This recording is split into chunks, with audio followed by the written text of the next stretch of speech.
जय हिंद बच्चों। तो यहाँ पर हम आपके लिए अर्धवार्षिक परीक्षा 2025-26 के लिए विषय सामाजिक विज्ञान का कक्षा 8वीं का क्वेश्चन पेपर लेकर आए हैं। अगर आप लोग क्लास 8th में हैं, हाफ ईयरली एग्जाम 2025-26 देने जा रहे हैं, तो ये क्वेश्चन पेपर आपकी एग्जाम के लिए इम्पॉर्टेंट है। तो आप लोग इस वीडियो को पूरा एंड तक देखिएगा। अगर आपको वीडियो पसंद आता है तो वीडियो को लाइक करिएगा, चैनल को सब्सक्राइब करिएगा एंड वीडियो को अपने दोस्तों में शेयर करना मत भूलिएगा। तो चलते हैं एक एक करके, यहाँ पर हम लोग सभी क्वेश्चंस को डिस्कस करेंगे। तो आप लोग जो है कॉपी पेन लेकर बैठ जाइए और आंसर्स को नोट कर सकते हैं। तो सबसे पहला यहाँ पर हमारा प्रश्न है, सही कथन पर सही तथा गलत कथन पर गलत का चिन्ह लगाइए। लॉर्ड हेस्टिंग का कार्यकाल भारत में 1823 से 1833 ईस्वी तक रहा था, हो जाएगा गलत, क्योंकि इनका कार्यकाल था 1813 से लेकर 1823 तक। ठीक है, तो यहाँ पर क्या हो जाएगा, पहला आपका गलत हो जाएगा। ठीक है, इसके बाद है मराठा की हार का प्रमुख कारण उनकी आपसी खींचतान थी। तो ये आपका क्या हो जाएगा, ये आपका सही हो जाएगा। हरिश्चंद्र मुखर्जी हिंदू पेट्रियार्ट के संपादक थे, गलत हो जाएगा। नील की खेती भारतीय किसानों के लिए लाभप्रद थी, तो ये क्या हो जाएगा, ये भी आपका गलत हो जाएगा। झूम खेती में पेड़ों को काटकर खेती की जाती थी, सही हो जाएगा। भारतीय संविधान में 6 मौलिक अधिकार हैं, ये भी आपका सही हो जाएगा। तो यहाँ पर एक बार फिर से देखेंगे, पहला ऑप्शन आपका गलत हो जाएगा, ठीक है, दूसरा आपका सही हो जाएगा, इसके बाद तीसरा भी आपका गलत हो जाएगा, चौथा भी आपका गलत हो जाएगा, पांचवा सही हो जाएगा और आपका छठा सही हो जाएगा। ठीक है, तो यहाँ पर हमारा जो पहला प्रश्न था, सही कथन पर सही तथा गलत कथन पर गलत का चिन्ह लगाइए, उसको हमने यहाँ पर सॉल्व कर लिया है। इसके बाद आगे चलते हैं, दूसरा प्रश्न है, रिक्त स्थानों की पूर्ति कीजिए। राज्यसभा का सभापति होता है, तो राज्यसभा का सभापति कौन होता है, वो होते हैं उपराष्ट्रपति। कौन होते हैं, उपराष्ट्रपति होते हैं। ठीक है, भारत में भूतापीय ऊर्जा डॉट डॉट स्थित है, तो ये कहाँ पर स्थित है, ये हिमाचल प्रदेश में स्थित है। कहाँ स्थित है, हिमाचल प्रदेश और लद्दाख में। ठीक है, इसके बाद है, पृथ्वी पर मीठे जल का डॉट डॉट प्रतिशत है, तो मीठे जल का ओनली 3% है। ठीक है, इसके बाद है, उत्तर प्रदेश का उच्च न्यायालय डॉट डॉट स्थित है, तो उत्तर प्रदेश का उच्च न्यायालय कहाँ स्थित है, इलाहाबाद में स्थित है। कहाँ स्थित है, इलाहाबाद में स्थित है। पलाश के फूल से डॉट डॉट बनाया जाता है, तो पलाश के फूल से गुलाल बनाया जाता, क्या बनाया जाता है, गुलाल बनाया जाता है। तो यहाँ पर पहले में क्या हो जाएगा, राज्यसभा का सभापति उपराष्ट्रपति होता है। भारत में भूतापीय ऊर्जा जो संयंत्र हैं वो हिमाचल प्रदेश और लद्दाख में स्थित है। पृथ्वी पर मीठे जल का 3% है।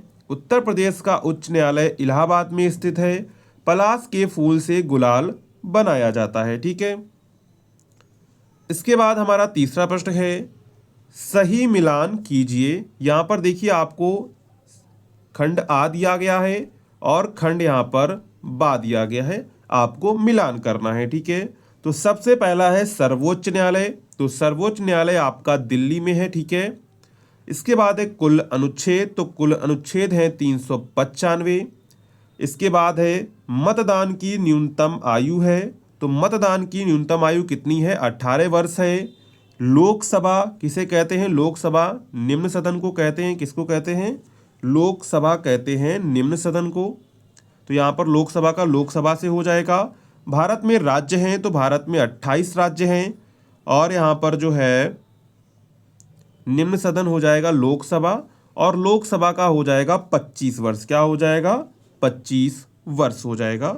एक बार फिर से देख लीजिए, सर्वोच्च न्यायालय का हो जाएगा नई दिल्ली, कुल अनुच्छेद का हो जाएगा 395, मतदान की न्यूनतम आयु हो जाएगा 18 वर्ष, लोकसभा का हो जाएगा 25 वर्ष, भारत में राज्य हैं 28 और लोकसभा को कहते हैं निम्न सदन।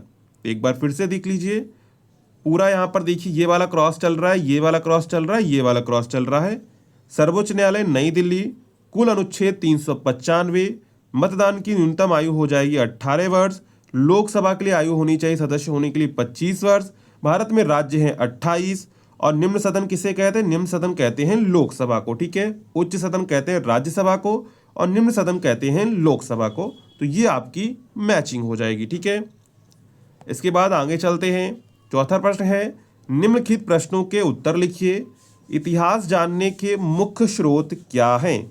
तो इतिहास जानने के मुख्य स्रोत क्या हैं, इसका आंसर हम बोल रहे हैं, आप लोग उसको नोट कर लीजिए। तो इतिहास जानने के मुख्य स्रोत में आता है आपका साहित्यिक स्रोत, जैसे धार्मिक ग्रंथ, धर्मनिरपेक्ष साहित्य और विदेशी यात्रियों के विवरण। दूसरा हो सकता है पुरातात्विक स्रोत, जैसे स्मारक, शिलालेख, सिक्के और खुदाई में मिली वस्तुएं। और मौखिक परंपराएं, जैसे लोक कथाएं, गीत और कहानियां, ये सारी चीज़ें जो होती हैं इतिहास जानने की मुख्य स्रोत होती हैं। भारत में नील की खेती के प्रकार लिखिए। तो भारत की खेती में जो है, नील की खेती में पहली होती है निज खेती। इस प्रणाली में क्या होता है, बागान मालिक सीधे अपनी ज़मीन पर नील की खेती करते थे, या तो अपनी ज़मीन किराए पर या फिर लीज पर ज़मीन दे देते थे। इसके बाद दूसरी होती थी रैयती खेती। इसमें क्या होता था, इस प्रणाली में बागान मालिक किसानों यानी कि रैयतों के साथ एक अनुबंध करते थे, जिसके तहत किसान अपनी ज़मीन पर नील की खेती करने के लिए बाध्य थे। इसके बाद था इसी में आपका गा प्रश्न, मृदा के किस परत से पोषक तत्व प्राप्त होते हैं? तो मृदा के जो पोषक तत्व होते हैं वो किस परत से प्राप्त होते हैं? ये प्राप्त होते हैं ऊपरी परत से, यानी कि टॉप सॉइल से। तो मृदा की ऊपरी परत, जिसमें कार्बनिक पदार्थ और खनिज होते हैं जो पौधों की वृद्धि के लिए आवश्यक होते हैं, यह परत सबसे अधिक जैविक गतिविधि वाली होती है और पौधों की जड़ों को सहारा देती है। तो इसका आंसर आप लोग फिर से नोट कर लीजिए।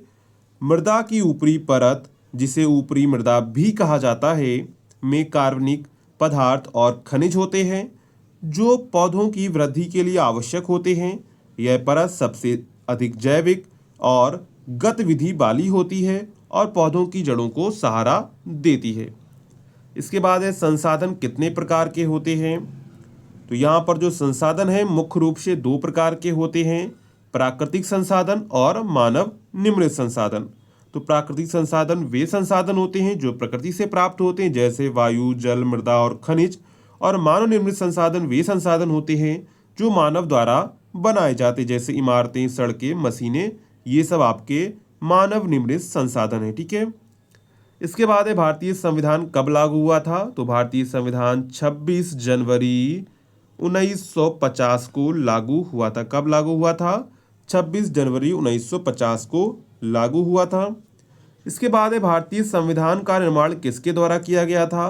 तो भारतीय संविधान का निर्माण संविधान सभा द्वारा किया गया। किसके द्वारा किया गया था? संविधान सभा के द्वारा किया गया था, ठीक है। इसके बाद है सिराजुद्दौला कहाँ का नवाब था? तो सिराजुद्दौला कहाँ का नवाब था? ये था बंगाल का नवाब। कहाँ का नवाब था? बंगाल का नवाब था, ठीक है। इतिहास किसे कहते हैं? इसका आंसर क्या होगा? इतिहास जो होता है अतीत की घटनाओं का अध्ययन कहलाता है। यानी अतीत की घटनाओं का अध्ययन करना क्या कहलाता है? इतिहास कहलाता है। यह जो इतिहास होता है मानव समाज और संस्कृति के विकास को समझने में मदद करता है। तो आप लोग इन सभी आंसर्स को कॉपी में नोट कर लीजिए। हम बोल रहे हैं, अगर हम इन आंसर्स को लिखेंगे तो वीडियो आपका लगभग 1 घंटे का बनेगा, इसलिए आप लोग को हम आंसर बोल रहे हैं तो आप लोग कॉपी में नोट कर लीजिए, ठीक है। इसके बाद यहाँ पर हमारा 5वां प्रश्न है, निम्नलिखित प्रश्नों के उत्तर संक्षिप्त में दीजिए। संसाधन किसे कहते हैं? तो इसका आंसर आप लोग कॉपी निकालिए, उसमें नोट करिए। संसाधन कोई भी ऐसी वस्तु है जिसका उपयोग मानव अपनी आवश्यकताओं को पूरा करने के लिए करता है, जिसमें आपकी प्राकृतिक और जो है मानव निर्मित दोनों वस्तुएं शामिल होती हैं। एक बार आंसर फिर से सुनेंगे। संसाधन कोई भी ऐसी वस्तु है जिसका उपयोग मानव अपनी आवश्यकताओं को पूरा करने के लिए करता है, इसमें आपकी प्राकृतिक और जो है मानव निर्मित दोनों वस्तुएं आ जाती हैं।